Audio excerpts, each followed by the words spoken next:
Aku masih di rumah ini, tapi aku merasa sendirian. Aku dulu percaya selama aku bertahan, semuanya akan membaik. Aku menutup telinga dari omongan orang, menutup mata dari tanda-tanda kecil yang sebenarnya sudah jelas. Setiap pagi, aku bangun lebih dulu, menyiapkan sarapan, memastikan rumah tetap hangat walaupun hatiku dingin. Aku tersenyum di depan anakku, seolah semuanya baik-baik saja.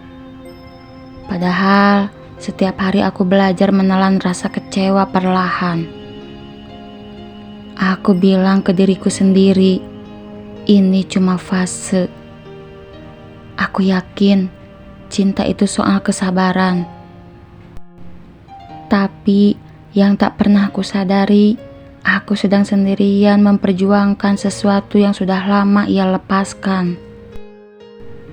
Perubahannya tidak besar, tapi terasa. Ia mulai pulang lebih malam, lebih sering menatap layar ponsel daripada wajahku. Saat aku bercerita, jawabannya singkat, datar, tanpa mata yang menatap. Aku masih memanggil namanya dengan nada yang sama, tapi jawabannya tidak lagi hangat. Di meja makan, kami duduk berhadapan, tapi jaraknya terasa lebih jauh dari dua orang asing. Aku mulai bertanya dalam hati, sejak kapan kehadiranku menjadi beban? Sejak kapan suaraku tak lagi penting? Aku tidak marah, aku justru menyalahkan diriku sendiri.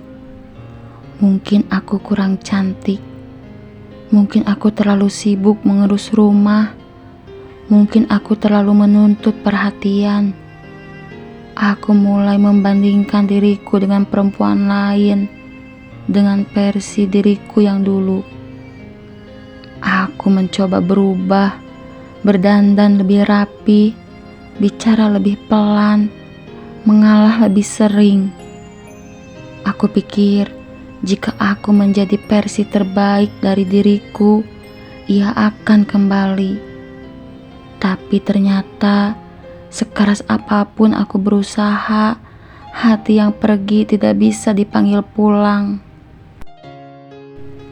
Di suatu malam yang sunyi, aku duduk sendiri di ruang tamu. Rumah ini masih sama, tapi rasanya asing. Aku tiba-tiba sadar, aku tidak tahu lagi siapa diriku.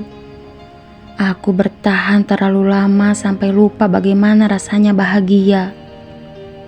Aku bertahan sampai suara hatiku sendiri tak lagi terdengar. Aku bukan istri yang dicintai. Aku bukan perempuan yang dihargai. Aku hanya seseorang yang ada, tapi tidak dianggap.